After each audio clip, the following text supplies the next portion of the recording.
Hello, today we're going to be talking about math. And what I'm going to do is I'm going to show you how your foundations help you to build upon what you know to get greater results in the future. Math isn't just about taking tests and passing tests and knowing tables. It's about using it in real life. So we're going to show you how you already have the knowledge in your head from when you were back in grammar school. If you know how to count to 10, you can go to 100.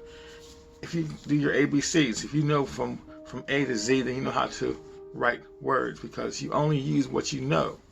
And what you've been given is a foundation. So a foundation is very, very important. When you see a building it may be very, very high, but the foundation is what keeps it there. And you never leave the foundation. You never leave the roots. So what I'm going to do is show you that you already know how to do really good math by using the foundational skills you learned when you were in first grade. Okay, so let's start with just counting. Let's count to 10. Okay, so 0 is the first number. 1, 2, 3, 4, 5, 6, 7, 8, 9. Very easy to do. So when we go from there, we're going to start looking at our times tables. And we'll start with our 1. So 1 times 1 is 1. 1 times 2 is 2. We know that. It's boring. It's like we got that. Now let's do our 2 tables. 2, 4, 6, 8, 10, 12. Okay, we got that. You know your 3, 3, 6, 9, 12, 15, 18, 21, 20. We know that, right? 4, 8, 12, 16, 20. Okay, you know that. So because you know your times tables, you have to be very confident that you can use these for all types of math. And so I'm going to show you today how you can use your basic knowledge of your tables to go a little bit higher. And we're going to use the teens right now. So any single number times teens. And we'll show you how you can use this right now. Practice it gets faster, but it's a skill you already have in your foundation. Okay, so we're going to use 7. 7 times 14. Okay, so now you can write this down, and I have it written for you here on the board. But when you look at this here, you look at the one side that you already know. You know your singles. So if I say 7 times 14, you're going to just forget about the 1 for now and just go to the 4. So 7 times 4 is 28. Okay. Now you have 1. 1 what? You have one single number that you're dealing with. In this case, it's going to be the 7. Okay. So 28, and you put it aside or next to the 1. The 1 is the 7, and then you add those numbers right there. You only add one number to the 1. So what you have here is very simple. Okay, so as you can see, I wrote down for you. If you got 7 and then you got 28, what you're going to do is you're going to take the tens part of the 28 and add it to the 7. That's going to be 9. So now you got 9, and what's left over is the 8. So it's 9, 8. And that's the answer, okay? So 7 times 14 is 98. Now, as you can see, what you did was you simply utilized the fact that you already know your 1 by 1 tables, all the way from 0 to 9. Those are the only numbers that are single. And so you take that concept and you just see it in your mind or write it down on paper, either way you want to do it. So you can do it this way. You can have the 7 and then you put the 28 underneath it and then do it that way.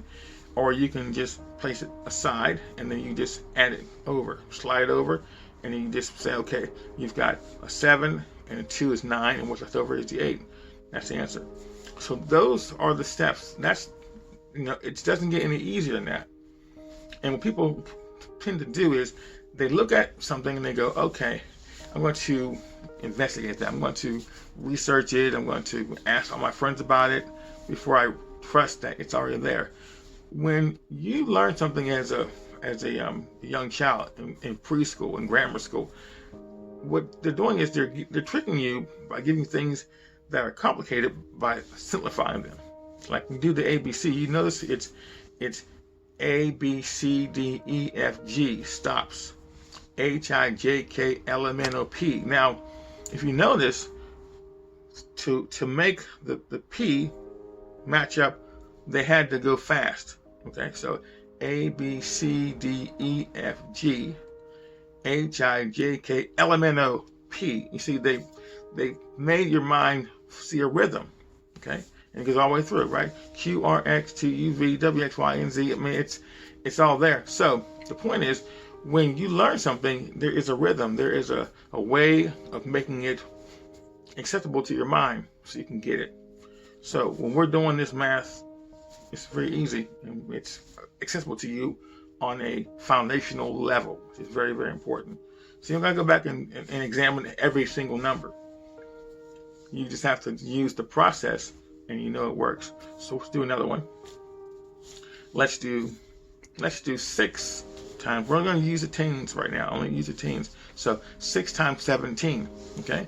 So same thing. So you know that 6 times 7 is 42. Okay. So now what you do, you take the 4 of 42 and add to the 6. That's going to be 10 left over. So it's 102. Very easy. 102. So 6 times 17 is 102. It's the exact same process. It's foundational. You know it all the way through. And you just use that. So I'm going to now allow you to just go forward and to understand that you already have this in your mind. You know how to do this. Any number that you want to do. Right now we're just working on the teens just as a introduction to this, but we can go further and further. But right now, my job is not to make you feel like you're overwhelmed with things. You just want to just say to yourself, I got this, I can do this, and it works. Okay, so take it from there. I'm going to just give this to you as something you can work on, and you can put your answers in the comments and really, let me know that this worked for you. Okay, so I'm gonna leave with this here. So what is 5 times 18? You can do this. Okay, what is 9 times 14? You can do it, and you have a great day. Thank you.